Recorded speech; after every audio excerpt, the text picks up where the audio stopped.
চহৰৰ মাজমজিয়াত বিমান দুৰ্ঘটনা, জন্মলোক নিহত। বলিভিয়া বায়ু সেনাৰ এখন বিমান দুৰ্ঘটনাত পতিত হয়। এই বিমান দুৰ্ঘটনাত কেইবাগৰাকী লোক নিহত হোৱাৰ লগতে আহত হৈছে বহু কেইজন। বলিভিয়া বায়ু সেনাৰ এখন বিমান দুৰ্ঘটনাত পতিত হয়। এই বিমান দুৰ্ঘটনাত কেইবাগৰাকী লোক নিহত হোৱাৰ লগতে আহত হৈছে বহু কেইজন। দুৰ্ঘটনাগ্ৰস্ত বিমানখনত বহু কোটি কোটি টকাৰ নতুনকৈ ছপা নোট লৈ যোৱা হৈছিল বুলি জানিব পৰা গৈছে। দৰাচলতে শুকুৰবাৰে সন্ধিয়া বলিভিয়াৰ ৰাজধানী লা পাঞ্জৰ সমীপৰ এল অলটো চহৰত এটা পথত সংঘটিত হয় এই দুৰ্ঘটনা।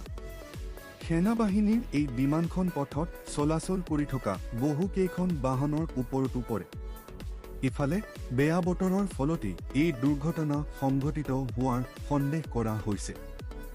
ৰাষ্ট্ৰীয় সংবাদ মাধ্যমৰ খবৰ অনুসৰি এই বিমান দুৰ্ঘটনাত গৰাকী লোকে প্ৰাণ হেৰুৱাইছে। তদুপৰি অধিক লোক গুৰুতৰভাৱে আহত হৈছে বুলি জানিব পৰা গৈছে। এই সেনাবাহিনীৰ বিমানখনতেই লৈ যোৱা হৈছিল দেশত ছপা কৰা নতুন কোটি কোটি টকাৰ নোট। আনহাতে এই দুৰ্ঘটনাৰ পাছৰ এটা ভিডিঅ' ছ'চিয়েল মিডিয়াত ভাইৰেল হৈ পৰিছে। এই ভিডিঅ'টোত দেখিবলৈ পোৱা গৈছে যে বহু লোক দুৰ্ঘটনাস্থলীত উপস্থিত হৈ বিমানখনত লৈ যোৱা নোটসমূহ হাতে হাতে লৈ গুচি গৈছে।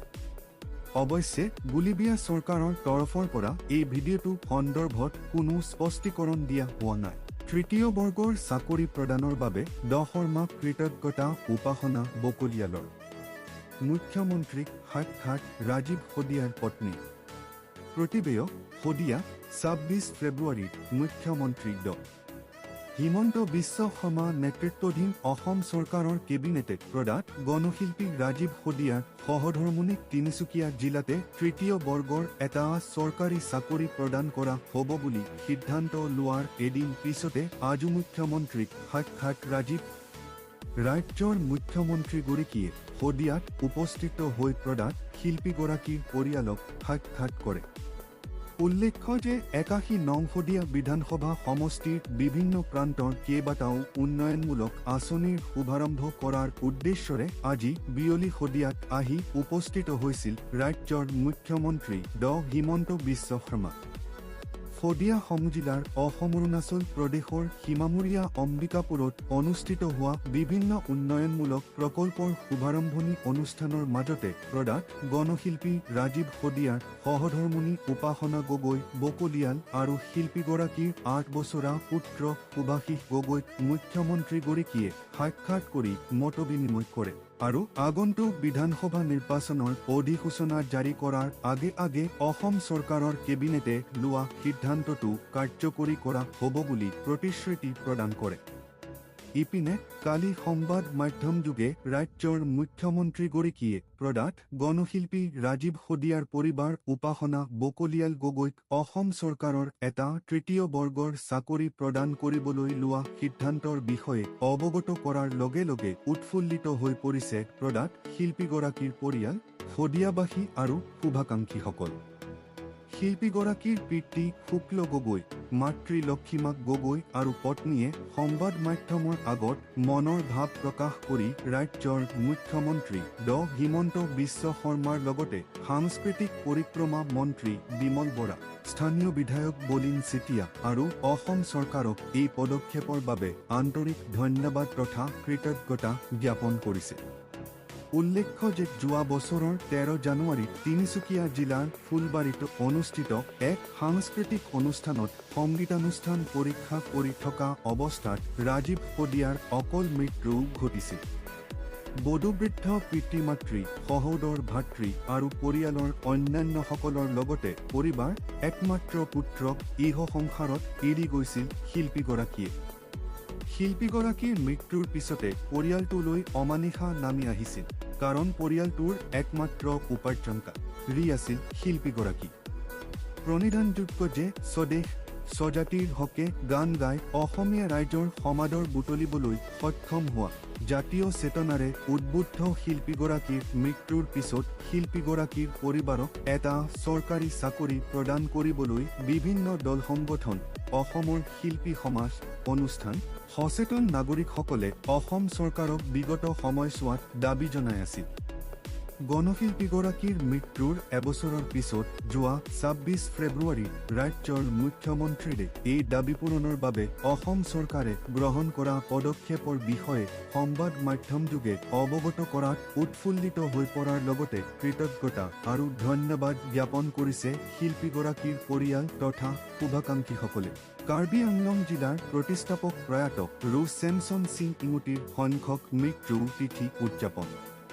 পশ্চিম কাৰ্বি আংলং জিলাৰ জেংখা সাপ্তাহিক বজাৰ প্ৰাংগণত স্থিত প্ৰয়াত ৰুচেমছন সিং ইঙুটি প্ৰতিমূৰ্তি মালা অৰ্পণ লগতে শ্ৰদ্ধাৰে স্মৰণ কৰে আতিৰকুমি একাডেমী এমডু তথা সমাজ সেৱক লগতে কাৰ্বি আংলং থাৰিমেজ অসমীয়া প্ৰতিদিন ফলোজ কাৰ্গু ডিজিটেল সংবাদ পশ্চিম কাৰ্বি আংলং জিলাৰ জেংখা সাপ্তাহিক বজাৰ প্ৰাংগণত স্থিত প্ৰয়াত ৰুচেমছন সিং ইঙুটি প্ৰতিমূৰ্তি মালা অৰ্পণ লগতে শ্ৰদ্ধাৰে স্মৰণ কৰে আতিৰকুমি একাডেমী এমডু তথা সমাজ সেৱক লগতে কাৰ্বি আংলং স্বায়ত্ত শাসিত পৰিষদৰ প্ৰাক্তন কাৰ্যবাহী সদস্য বাজং পিছ সংযোগ কৰে জেংখা টাউন সমিতি অধ্যক্ষ চাৰ্মেন থাংছ আদি বিশিষ্ট ব্যক্তি আৰু আতিৰকুমি একাডেমী অধ্যক্ষ শিক্ষক-শিক্ষকযুত্ৰী ছাত্ৰ-ছাত্ৰীসকলে অংশগ্ৰহণ কৰে।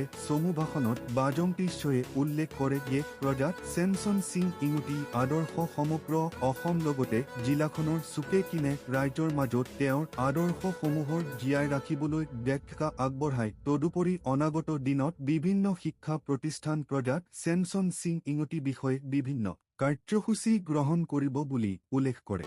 নং কপহুৱা প্ৰাথমিক বিদ্যালয়ৰ শিক্ষাৰ্থীৰ প্ৰতি গুৰুত্বহীন আচৰণ বিধায়ক শিক্ষা বিষয়াৰ।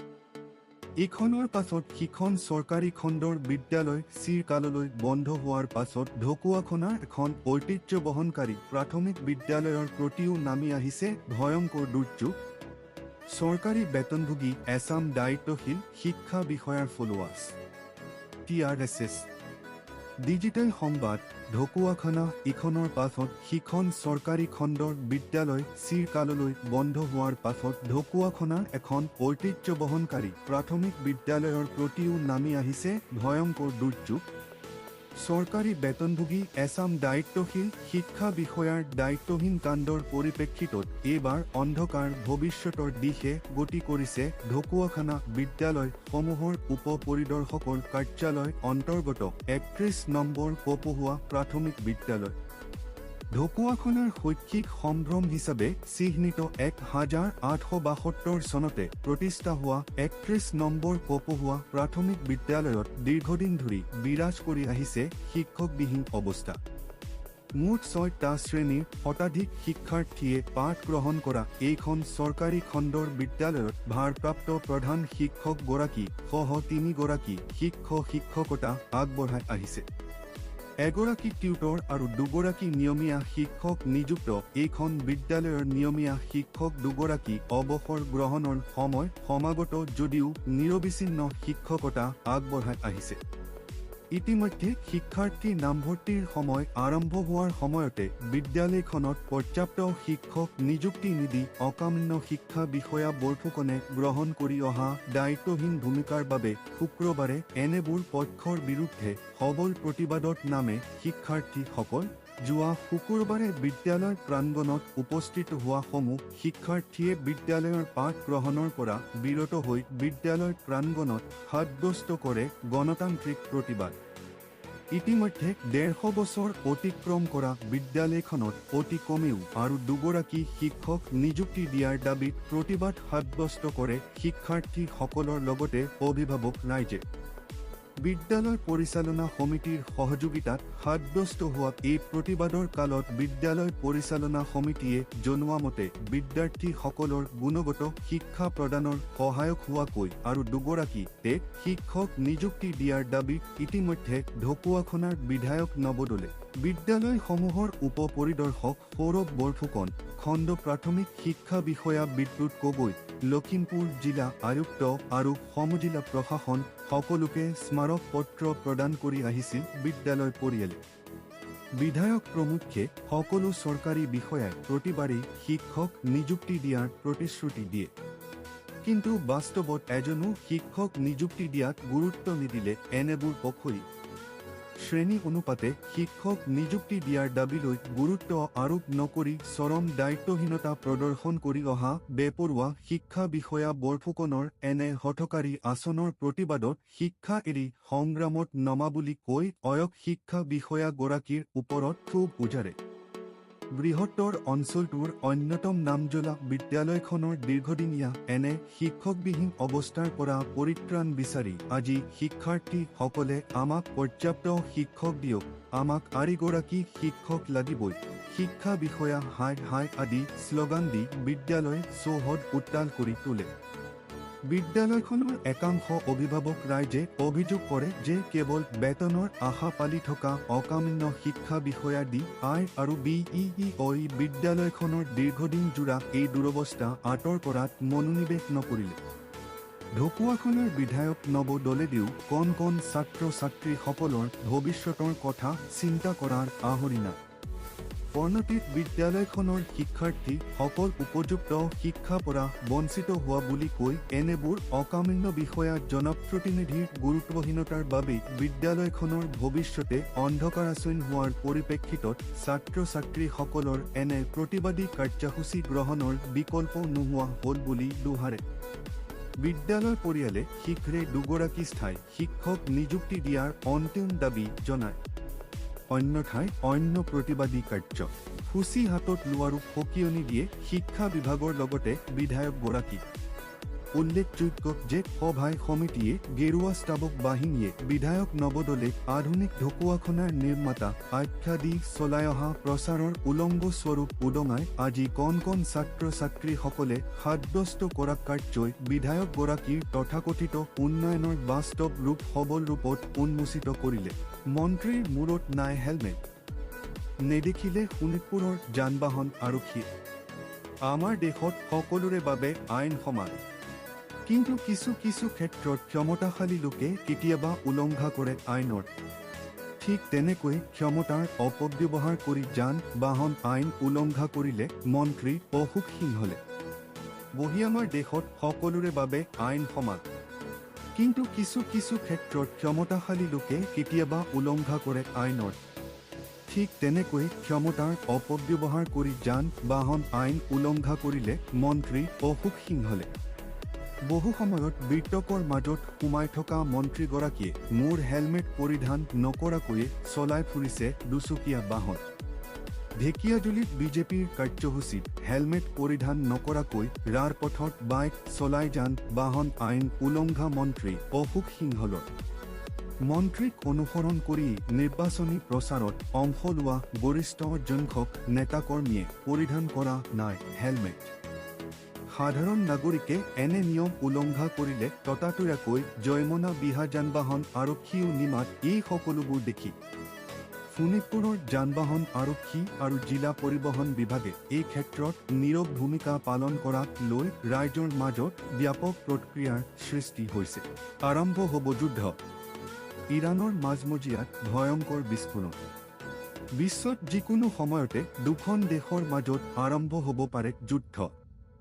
ইজৰাইল আৰু ইৰাণৰ মাজত সংঘটিত বিস্ফোৰণৰ ঘটনাবোৰে যেন তাৰে ইংগিত বহন কৰিছে।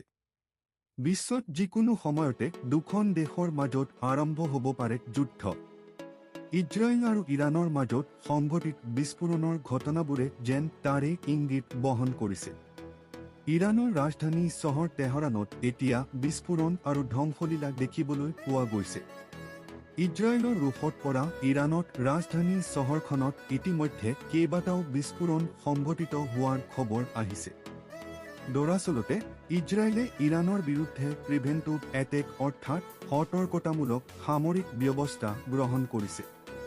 ইছৰাইলৰ প্ৰতিৰক্ষা মন্ত্ৰীয়ে শনিবাৰে পুৱা এই অপাৰেশ্যনৰ কথা সদৰি কৰে। লগতে ইজৰাইল সেনাবাহিনীয়ে নিজৰ সেনাবাহিনীৰ বাবে জাৰি কৰিছে এলাৰ্ট জাৰি কৰি সমগ্ৰ দেশতেই চাইৰেন বজাইছে, যাতে ইৰাণৰ তৰফৰ পৰা যদি আক্ৰমণ কৰা হয় তেন্তে ইজৰাইলৰ নাগৰিক যাতে সুৰক্ষিত হৈ থাকে।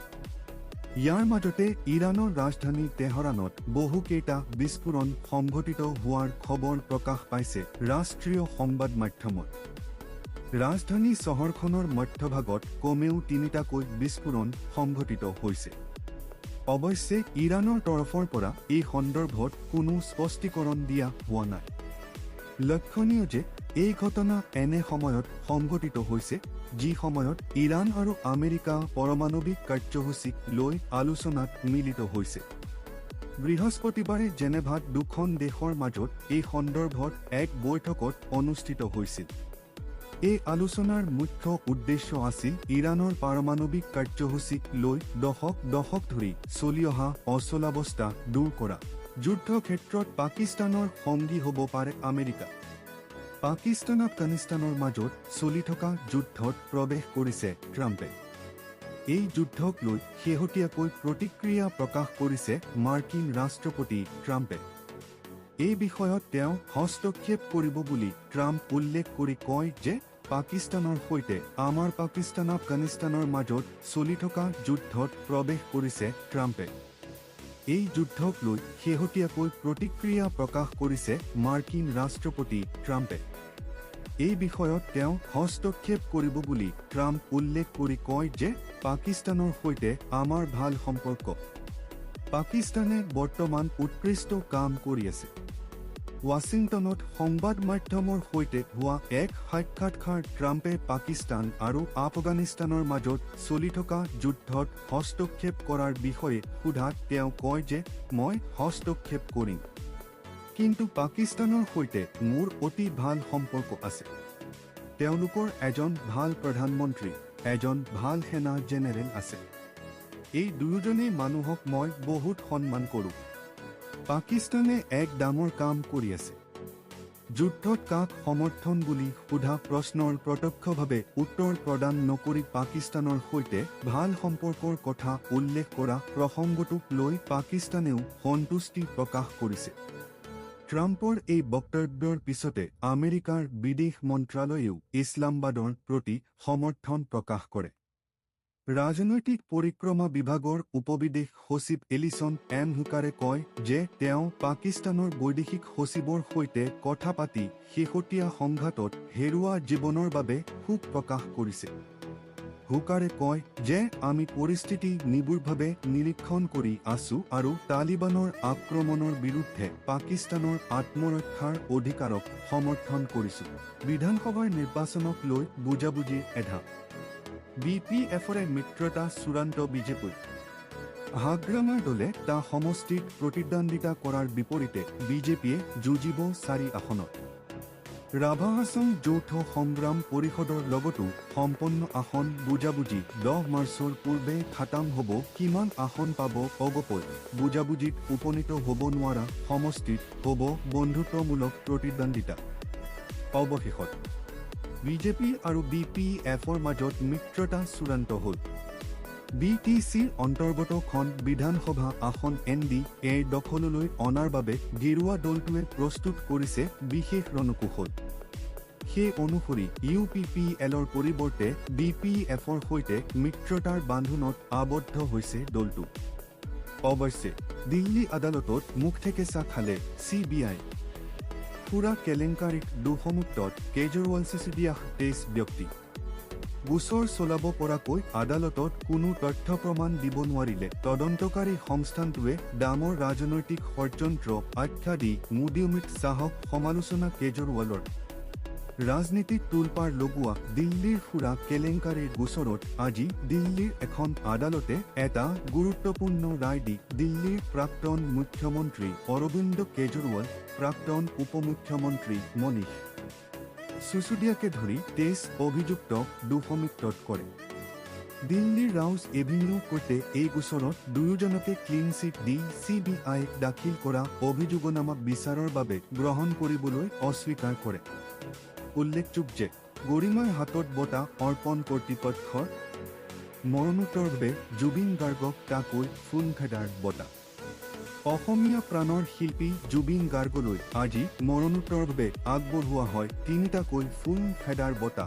অসমীয়া বিস্ময়কৰ প্ৰতিভা আৰু যাদুকৰী কণ্ঠৰ অধিকাৰী জুবিন গাৰ্গক জীৱনজোৰা সাধনা বঁটা ৰুদ্ৰ চিনেমাখনৰ আজাৰাৰ বমৰাত উচ্ছেদৰ জাননী দিবলৈ যাওঁতে আক্ৰমণ আৰক্ষীৰ দলক অচিনাকি লোকৰ প্ৰহাৰ শদিয়াত ষষ্ঠ অসম আৰক্ষীৰ কাৰ্যালয়সহ কেইবাটাও প্ৰকল্পৰ উদ্বোধন শিলান্যাস অনাগত দিনত অসম আৰক্ষীত হ'ব ৫,০০০ নিযুক্তি মুখ্যমন্ত্ৰী ASCMCBUS বাহন ধ্বংস ৫ আৰক্ষী আহত কঠোৰ ব্যৱস্থা গ্ৰহণৰ নিৰ্দেশ মুখ্যমন্ত্ৰী ছয়গাঁও নিজা প্ৰতিবেয়ক আজাৰা থানাৰ অন্তৰ্গত বমৰাত নতুনকৈ গড় লৈ উঠা ইছলামপুৰত আজি সৃষ্টি হ'ল আছিলো পৰিস্থিতি কেইবছৰমানৰ ভিতৰতে বিশাল অঞ্চলটোৰ কৃষিভূমিসমূহত গড় লৈ উঠিছিল এই গাঁওখন ক'ৰ পৰা কেনেকৈ সপৰিয়ালে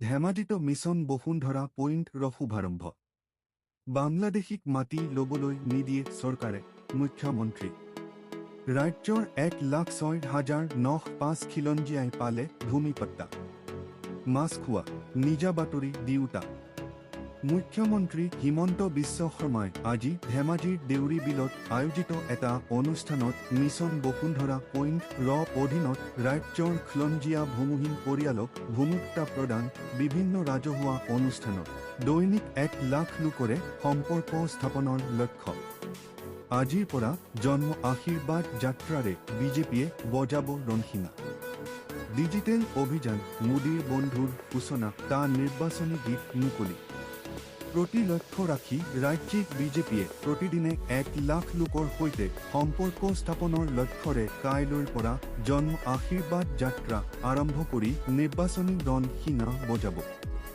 ঢেকিয়াজুলি বিধানসভা সমষ্টিৰ অন্তৰ্গত গুপ্তেশ্বৰ মন্দিৰৰ পৰা আৰম্ভ হ'ব এই যাত্ৰা সমগ্ৰ অসমৰ প্ৰতিটো অঞ্চলৰ নলবাৰীত দিলীপ শইকীয়াই ক'লে হোলীৰ পাছতেই ওলাব বিজেপিৰ তালিকা পাক বিমানঘাটিত আক্ৰমণ আফগান সৈন্যৰ পাকিস্তান আফগানিস্তানৰ যুদ্ধ দুয়ো পক্ষৰ ৩ শতাধিক নিহত সেনাধ্যক্ষ আসুম মুনিৰৰ উপদেষ্টাৰো মৃত্যু ইছলামাবাদ কাব পাকিস্তান আৰু আফগানিস্তানৰ মাজত আজি যুদ্ধ আৰম্ভ হৈছে পাকিস্তানৰ বায়ু সেনাই আজি আফগানিস্তানৰ কেইবাঠাইতো এয়াৰ ষ্ট্ৰাইক কৰে ইয়াৰ প্ৰত্যুত্তৰত আফগানিস্তানে পাকিস্তানৰ ৰাজধানী ইছলামাবাদৈঠিত ফৈজাবাদত থকা সামৰিক ঘাটিসহ আন কেইবাস্থানত লক্ষ্য কৰি ড্ৰোনেৰে ২ মাৰ্চত ১,০০০ কোটি টকাৰ ঋণ ল'ব ৰাজ্য চৰকাৰে নিৰ্বাচনৰ পূৰ্বে ইখনৰ পাছত সিখনকৈ হাত পিঠিলৈ ভুৱা নথিপত্ৰৰে বাহন পঞ্জীয়ন আটাছুৰ নেতৃবৰ্গৰে মুখ্যমন্ত্ৰীৰ বৈঠক জনীয়া উচ্চস্তৰীয় কমিটিৰ প্ৰতিবেদন মুখ্যমন্ত্ৰীক অৰ্পণ শীঘ্ৰে জনজাতিকৰণৰ সমস্যা সমাধানৰ আশ্বাস গুৱাহাটী ষ্টাফ ৰূপৰাৰ ২৭ ফেব্ৰুৱাৰী মুখ্যমন্ত্ৰী ড হিমন্ত বিশ্ব শৰ্মাই আটাছুৰ নেতৃবৃন্দৰ সৈতে কালি নিশা এখন বিশেষ বৈঠকত মিলিত হয় বৈঠকৰ অন্তত আটাছুৰ নেতৃবৰ্গই কয় যে অসমৰ ৬ জনগোষ্ঠী টা অন্তৰ্দেশীয় জলপথ প্ৰকল্প উদ্বোধন ব্ৰহ্মপুত্ৰ ৰাষ্ট্ৰীয় বিকাশৰ শক্তিশালী ইঞ্জিন হৈ পৰিছে সৰ্বানন্দ সোণোৱাল কেন্দ্ৰীয় বন্দৰ জাহাজ পৰিবহণ আৰু জলপথ মন্ত্ৰী সৰ্বানন্দ সোণোৱালে আজি ৰাষ্ট্ৰীয় জলপথ ব্ৰহ্মপুত্ৰ কেন্দ্ৰ কৰি ৩টা গুৰুত্বপূৰ্ণ অন্তৰ্দেশীয় জলপথ আন্তঃগাঁথনিমূলক প্ৰকল্প উদ্বোধন কৰে তেওঁ এই পদক্ষেপক প্ৰধানমন্ত্ৰী নৰেন্দ্ৰ মোদীৰ নেতৃত্বত বিকাশ আৰু ঐতিহ্যৰ সমন্বিত দৃষ্টিভংগীৰ প্ৰতিফলন বুলি অভিহিত কৰে কেন্দ্ৰীয় মন্ত্ৰী তথা ডিব্ৰুগড় সাংসদ সৰ্বানন্দ সোণোৱালে কাৰ্বি আংলমৰ বিৰোধী দল সংগঠনৰ অৱস্থান ৰংহাঙৰ বিৰুদ্ধে CBIৰ তদন্ত দাবী পৰিষদৰ মুখ্য কাৰ্যবাহী সদস্য তুলিৰাম ৰংহাঙৰ বিৰুদ্ধে অভিযোগনামা মুকলি Institute CBI ad inquiry against Kiram for corruption সমাগত অসম বিধানসভাৰ সাধাৰণ নিৰ্বাচনৰ পূৰ্বে একত্ৰিত হৈছে কাৰ্বি আংলং জিলা নিৰ্মাণ চলি থকাৰ মাজতেই ভিতৰলৈ সোমাই গ'ল কালভাৰ্টৰ ৱাল মাজুলী যোৰহাট সংলগ্ন ৰাষ্ট্ৰীয় দলঙৰ লগত ঘাইপথৰ কালভাৰ্ট নিৰ্মাণত গুৰুতৰ বিসংগতি মাজুলী নিজা প্ৰতিবেয় মাজুলীক যোৰহাটৰ সৈতে সংযোগ কৰা নিৰ্মীয়মান যোৰহাট মাজুলী সংযোগী দলং সংলগ্ন কৰি নিৰ্মাণ আৰম্ভ হোৱা ৰাষ্ট্ৰীয় ঘাইপথৰ গুৱাহাটীৰ ৰূপনগৰস্থিত আমগুৰি ভৱনৰ দুৱাৰ মুকলি দানৱীৰ ৰজা হৰিশ্চন্দ্ৰ মঞ্চস্থ আৰ্তটনৰ সেৱাৰ অৰ্থে 1985 চনতে গুৱাহাটীৰ ৰূপনগৰত নিৰ্মিত আমগুৰি ভৱনৰ দুৱাৰ আজি আনুষ্ঠানিক মুকলি কৰে প্ৰাক্তন ডিব্ৰুগড় বিশ্ববিদ্যালয়ৰ সমাৱৰ্তন দা সবেশ্বৰ ভূঞাক DSC মামাং দায়ক প্ৰদান কৰা হ'ব লুট ডিব্ৰুগড় বিশ্ববিদ্যালয়ৰ 361 সংখ্যক কাৰ্যকৰী পৰিষদৰ মুখ্যমন্ত্ৰীক তিনিচুকীয়া প্ৰেছ ক্লাবৰ স্মাৰকপত্ৰ ভিডিঅ' জাৰ্নেলিষ্ট বুধিন বৰাৰ পৰিয়ালক সকাহ দিয়াৰ আহ্বান যোৱা 25 ফেব্ৰুৱাৰীত সন্ধিয়া আকস্মিকভাৱে মৃত্যুবৰণ কৰা তিনিচুকীয়াৰ ভিডিঅ' জাৰ্নেলিষ্ট বুধিন বৰাৰ পৰিয়ালৰ সুৰক্ষিত ভৱিষ্যতৰ স্বাৰ্থত পদক্ষেপ গ্ৰহণৰ উদ্দেশ্যে আজি তিনিচুকীয়া প্ৰেছ মহাপুৰুষ শ্ৰীমন্ত শংকৰদেৱ বিশ্ববিদ্যালয় চৌহদত ৰাষ্ট্ৰীয় বিজ্ঞান দিৱস উদযাপন মহাপুৰুষ শ্ৰীমন্ত শংকৰদেৱ বিশ্ববিদ্যালয় MSSB ৰাইঙীয়া চৌহদৰ পদাৰ্থ বিজ্ঞান জীৱ বিজ্ঞান আৰু গণিত বিভাগৰ যৌথ উদ্যোগত শনিবাৰে দিনজোৰা কাৰ্যসূচীৰে ৰাষ্ট্ৰীয় বিজ্ঞান দিৱস 2026 উদযাপন কৰা হয় মহাপুৰুষ শ্ৰীমন্ত শংকৰদেৱ বিশ্ববিদ্যালয় MSSB ৰাইঙীয়া চৌহদৰ পদাৰ্থ বিজ্ঞান জীৱ বিজ্ঞান আৰু গণিত বিভাগৰ যৌথ উদ্যোগত শনিবাৰে দিনজোৰা কাৰ্যসূচীৰে ৰাষ্ট্ৰীয় বিজ্ঞান দিৱস 2026 উদযাপন কৰা হয় বিশ্ববিদ্যালয়ৰ জীৱ বিজ্ঞান আৰু পদাৰ্থ বিজ্ঞান ভৱনত আয়োজিত এই অনুষ্ঠানত শৈক্ষিক উৎসাহ আৰু উদ্দীপনা পৰিলক্ষিত হয় কাৰ্যসূচীৰ আৰম্ভণিতে পৰীক্ষা সংৰক্ষণ আৰু বৈজ্ঞানিক প্ৰগতিৰ সংকল্পৰে এক বৃক্ষৰোপণ কাৰ্যসূচী ৰূপায়ণ কৰা হয় এই কাৰ্যসূচীৰ শুভাৰম্ভ কৰে বিশ্ববিদ্যালয়ৰ সহকাৰী পঞ্জীয়ক ডৰুঞ্জী ভৰালীয়ে অনুষ্ঠানৰ আনুষ্ঠানিক উদ্বোধন কৰে মহাপুৰুষ শ্ৰীমন্ত শংকৰদেৱ বিশ্ববিদ্যালয়ৰ উপাচাৰ্য অধ্যাপক অশোক কুমাৰ বৰায়ন তেখেতে নিজৰ ভাষণত এখন উন্নত ভাৰত গঢ়ি তোলাৰ ক্ষেত্ৰত বৈজ্ঞানিক মানসিকতা আৰু উদ্ভাৱনী শক্তিৰ গুৰুত্বৰ ওপৰত আলোকপাত কৰে নগাঁও মহাবিদ্যালয়ৰ পদাৰ্থ বিজ্ঞান বিভাগৰ অৱসৰপ্ৰাপ্ত সহযোগী অধ্যাপক তথা মুৰব্বী হলিৰাম হাজৰিকায়ন মূল বক্তা হিচাপে উপস্থিত থাকি নোবেল বিজয়ী বিজ্ঞানী ছাৰ CV ৰমনৰ জীৱন আৰু কৃতিৰ ওপৰত এক সাৰুৱা ভাষণ প্ৰদান কৰে তেখেতে ছাত্ৰ ছাত্ৰীসকলৰ বাবে অতি সহজ সৰল ভাষাত ৰমন প্ৰভাৱ কমন ইফেক্ট ব্যাখ্যা কৰাৰ লগতে চলিত বৰ্ষৰ বিষয়বস্তু বিজ্ঞানত মহিলা বিকশিত ভাৰতৰ অনিঘটক উইমেন ইন সায়েন্স কেটালাইজিং বিকশিত ভাৰতৰ সৈতে সংগতি ৰাখি বিজ্ঞানৰ ক্ষেত্ৰত মহিলাসকলৰ অৱদানৰ কথা উল্লেখ কৰে লগতে তেওঁ ছাত্ৰীসকলে বিজ্ঞান আৰু প্ৰযুক্তিৰ ক্ষেত্ৰত কেৰিয়াৰ গঢ়িবলৈ অনুপ্ৰাণিত কৰে দিৱসটোৰ লগত সংগতি ৰাখি ছাত্ৰ ছাত্ৰীসকলৰ মাজত ৰচনা আৰু পোষ্টাৰ প্ৰতিযোগিতা অনুষ্ঠিত কৰা হয় অনুষ্ঠানৰ শেষত বিজয়ী প্ৰতিযোগীসকলক বঁটা প্ৰদান কৰা হয় এই বিজ্ঞান দিৱসৰ কাৰ্যসূচীত বিশ্ববিদ্যালয়ৰ বিভিন্ন বিভাগৰ অধ্যাপক অধ্যাপিকা আৰু ছাত্ৰ ছাত্ৰীসকলে সক্ৰিয়ভাৱে অংশগ্ৰহণ কৰি অনুষ্ঠানত আফুল্যমণ্ডিত কৰি তোলে MSc বেংক কেলেংকাৰী প্ৰয়াত অজিত পাৱাৰ সুনেত্ৰা পাৱাৰক ক্লিনছবিট মহাৰাষ্ট্ৰ ৰাজ্যিক সমবায় বেংক MSCB সৈতে জড়িত 25,000 কোটি টকাৰ কেলেংকাৰীৰ অভিযোগত অৰ্থনৈতিক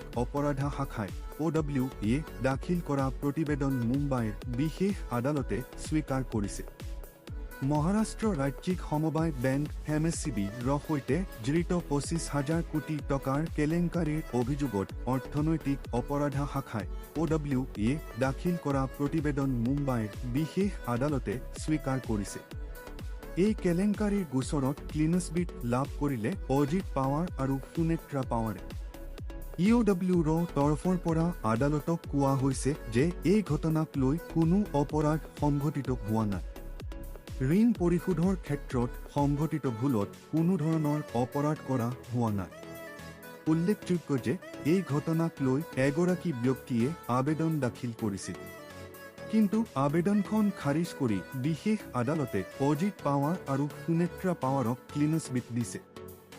ন্যায়ালয়ৰ এই ৰায়দানৰ পাছত প্ৰায় ৭৫ গৰাকী অভিযুক্তই লাভ কৰে ক্লিনচিট। ইয়াৰ ভিতৰত আছে মহাৰাষ্ট্ৰৰ উপ মুখ্যমন্ত্ৰী আৰু এনচিপি নেত্ৰী সুনেত্ৰা পাৱাৰ, সদ্যপ্ৰয়াত প্ৰাক্তন উপ মুখ্যমন্ত্ৰী অজিত পাৱাৰৰ লগতে বহু কেইগৰাকী বেংকটোৰ প্ৰাক্তন বিষয়া আৰু আন একাংশ নেতা। ইউডব্লিউৰ প্ৰতিবেদনত এই সিদ্ধান্তত উপনীত হৈছে যে বেংকৰ ঋণ আৰু সম্পত্তি বিক্ৰীৰ ক্ষেত্ৰত অনিয়মৰ অভিযোগ উত্থাপন হৈছিল যদিও অপৰাধমূলক কোনো ষড়যন্ত্ৰৰ নিৰ্দিষ্ট প্ৰমাণ পোৱা হোৱা নাই। বিধায়ক কৃষ্ণ কমল তাঁতীৰ বিৰুদ্ধে ৰাইজৰ প্ৰতিবাদ। ৰঙাপাৰাৰ ফুলগুৰিত স্থাপিত আদৰ্শ চিকিৎসালয়খনৰ নাম হঠাৎ সলনি হোৱাত ক্ষোভিত হৈ পৰিছে স্থানীয় ৰাইজ। ৰঙাপাৰাৰ ফুলগুৰিত স্থাপিত আদৰ্শ চিকিৎসালয়খনৰ নাম হঠাৎ সলনি হোৱাত ক্ষোভিত হৈ পৰিছে স্থানীয় ৰাইজ। আদৰ্শ চিকিৎসালয়ৰ নাম সলনি কৰাৰ বিৰুদ্ধে এনেদৰেই ৰাজপথলৈ ওলাই আহিল শতাধিক ৰাইজ। ২০২০ চনত ৰঙাপাৰাৰ ঘিৰালি চাহ বাগিচাৰ ৰাইজে দান কৰা ভূমিত অসম চৰকাৰৰ তদানীন্তন স্বাস্থ্য মন্ত্ৰী তথা বৰ্তমানৰ মুখ্যমন্ত্ৰী হিমন্ত বিশ্ব শৰ্মাই ঘিৰালি আদৰ্শ চিকিৎসালয়খনৰ আধাৰশিলা স্থাপন কৰিছিল। কিন্তু হঠাৎ ঘিৰালি আদৰ্শ চিকিৎসালয়খনৰ নাম ফুলগুৰি ঘিৰালি আদৰ্শ চিকিৎসালয় নামেৰে নামাকৰণ কৰাত স্থানীয় ৰাইজে প্ৰতিবাদ সাব্যস্ত কৰে আৰু বিভিন্ন শ্লোগানেৰে পৰীক্ষা উত্তাল কৰি তোলে। ৰঙাপাৰা সমষ্টিৰ বিধায়ক কৃষ্ণ কমল তাঁতীয়ে ঘিৰালি চাহ বাগিচাৰ ৰাইজৰ মতামত নোলোৱাকৈ চিকিৎসালয়খনৰ নাম সলনি কৰি ফুলগুৰি ঘিৰালি আদৰ্শ চিকিৎসালয় নামেৰে নামাকৰণ কৰে। ৰাইজে আপত্তি জনোৱাৰ পাছতো বিধায়ক কৃষ্ণ কমল তাঁতীয়ে ৰাইজক বুঢ়া আঙুলি দেখুৱাই নাম সলনি কৰাত ৰাইজ ক্ষোভিত হৈ পৰে। ঘিৰালি চাহ বাগিচাৰ পুৰুষ মহিলাসকলে অতি শীঘ্ৰেই উক্ত নামটো সলনি কৰি ঘিৰালি আদৰ্শ চিকিৎসালয় নামেৰে নামাকৰণ কৰাৰ দাবী জনায়। যোগদানৰ ২ মাহৰ পাছতো পোৱা নাই দৰমহা, পদৰ বিপৰীতে নাই নথি। শদিয়াত নৱনিযুক্ত ১৮ শিক্ষকৰ হাহাকাৰ। তিনিচুকীয়া ষ্টাফ ৰূপৰাৰ ২৭ ফেব্ৰুৱাৰী ঐতিহ্যমণ্ডিত শদিয়া চৰকাৰী উচ্চতৰ মাধ্যমিক বিদ্যালয়, যিখন বিদ্যালয়ত সুধাকণ্ঠ ড ভূপেন হাজৰিকাৰ পিতৃ নীলকান্ত হাজৰিকাই কৰ্মজীৱনৰ এছোৱা পাৰ কৰিছে, সেইখন বিদ্যালয়ত নতুনকৈ যোগদান কৰা গৰাকী শিক্ষক শিক্ষয়িত্ৰীৰ আজি নাজলনাথল অৱস্থা। বিগত বৰ্ষৰ ডিচেম্বৰ মাহত যোগদান কৰা গৰাকী শিক্ষক শিক্ষয়িত্ৰীৰ আজি আৰক্ষী চকী নিৰ্মাণ অৰ্থলীৰ নগা দুৰ্বৃত্তৰ সন্ত্ৰাস কাম বন্ধ কৰাৰ চক্ৰান্ত। চেলেংহাটৰ অসমনগালেণ্ড সীমান্তত উত্তেজনা, হত্যাৰ অভিযোগ। পৰিয়ালৰ মুখ্যমন্ত্ৰী ন্যায় প্ৰদানত সহযোগিতা কৰিবলৈ অনুৰোধ কটকট। মৰিগাঁৱৰ যুৱকৰ ৰহস্যজনক মৃত্যু। মৰিগাঁও নিজা সংবাদদাতা নিজা প্ৰতিবেদক ফেব্ৰুৱাৰী অসমনগালেণ্ড সীমান্তত পুনৰ উত্তেজনা। চেলেংহাট আৰক্ষী চকীৰ অন্তৰ্গত তিৰুহিলছ সংৰক্ষিত বনাঞ্চলৰ ২ নং চুতীয়াকাৰীত অস্ত্ৰধাৰী নগা দুৰ্বৃত্তৰ এটা দলে নিশা উপদ্ৰৱ চলোৱাত সীমান্তত আতংকময় পৰিৱেশৰ সৃষ্টি হৈছে। ঘটনাৰ সন্দৰ্ভত জানিব পৰা মতে নং চুতীয়াকাৰী বহলটিং গাঁৱৰ সমীপৰ ফিচিং নৈ পাৰত অসম চৰকাৰৰ জুবিনৰ হত্যাকাণ্ডৰ গোচৰ ফাষ্ট ট্ৰেক আদালতৰ জৰিয়তে ক্ষীপ্ৰতৰে কৰাৰ দাবী।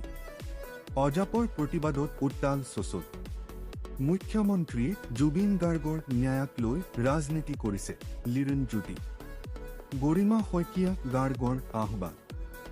ৰাৰোদাৰ পৰ্বে ১ তাৰিখলৈকে সংবাদ মাধ্যমৰ সন্মুখত মুখ বন্ধ ৰাখিব অখিল গগৈ। ৰাহুল গান্ধী প্ৰদেশ কংগ্ৰেছৰ সৈতে সঘনে যোগাযোগ, চূড়ান্ত হোৱা নাই মিত্ৰতা। সমষ্টিৰ সীমাশাল সলনিয়ে আউৰ লগাইছে বহুবৰ্ষীয় নেতাৰ ৰাজনৈতিক ভৱিষ্যত। দৃঢ় বিশ্বাস ৰমেন্দ্ৰ নাৰায়ণ পি হাজৰিকা, অতুল বৰা। বিলু নতুন সলনিয়ে বহুবৰ্ষীদান নেতা। মাৰ্ঘেৰিটা সাংবাদিক। মিত্ৰতাৰ দুদিল্যমান অৱস্থাতে শিৱসাগৰত নিমন্ত্ৰণী পত্ৰৰ গৰম ৰাজনীতি। গৌৰীসাগৰ সমাগত বিধানসভা নিৰ্বাচনক লৈ শাসক বিৰোধী তৎপৰ হোৱাৰ লগতে ৰায়খনৰ টা